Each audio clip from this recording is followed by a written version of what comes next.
Yesha'yahu, Isaiah, chapter 5. I want to sing a song for someone I love, a song about my loved one and his vineyard. My loved one had a vineyard on a very fertile hill. He dug up its stones and cleared them away, planted it with the choicest vines, built a watchtower in the middle of it, and carved out in its rock a winepress. He expected it to produce good grapes, but it produced only sour, wild grapes. Now, citizens of Yerushalayim and people of Yehuda, judge between me and my vineyard. What more could I have done for my vineyard that I haven't already done in it? So why, when I expected good grapes, did it produce sour, wild grapes? Now come, I will tell you what I will do in my vineyard. I will remove its hedge, and its grapes will be eaten up. I will break through its fence, and its vines will be trampled down.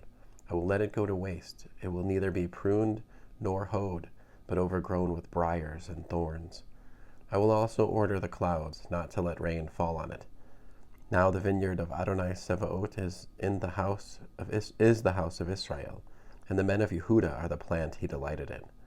So he expected justice, but look, bloodshed, and righteousness, but listen, cries of distress.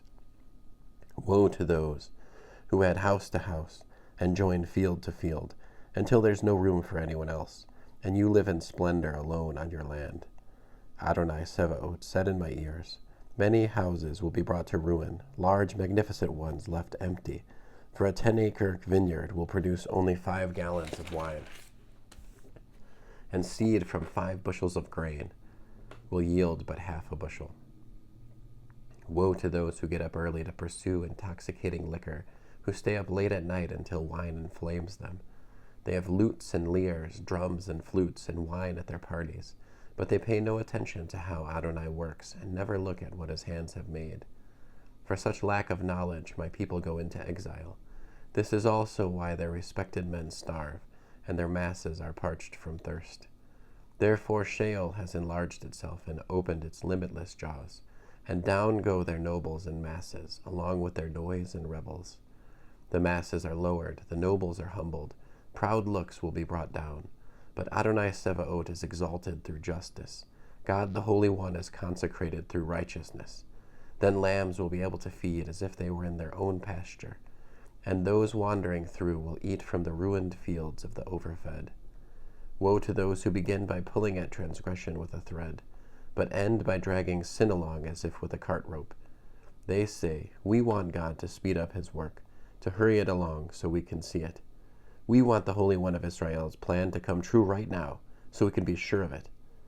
Woe to those who call evil good and good evil, who change darkness into light and light into darkness, who change bitter into sweet and sweet into bitter. Woe to those seeing themselves as wise, esteeming themselves as clever. Woe to those who are heroes at drinking wine, men whose power goes to mixing strong drinks, who acquit the guilty for bribes but deny justice to the righteous. Therefore, as fire licks up the stubble, and the chaff is consumed in the flame, so their root will rot, and their flowers scatter like dust. Because they have rejected the Torah of Adonai Sevaot, they have despised the word of the Holy One of Israel. This is why Adonai's anger blazed up against his people, why he stretched out his hand against them and struck them so hard the hills shook, and corpses lay like trash in the streets. Even after all this, his anger remains, his upraised hand still threatens. He will give a signal to faraway nations.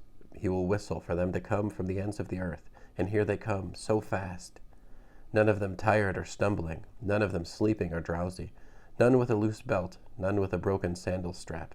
Their arrows are sharp, all their bows are strung, their horses' hoofs are like flint, and their chariot wheels like a whirlwind.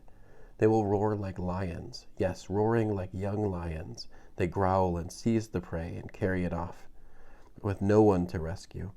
On that day they will growl at them, like the sea when it growls, and when one looks toward land, one sees darkness closing in.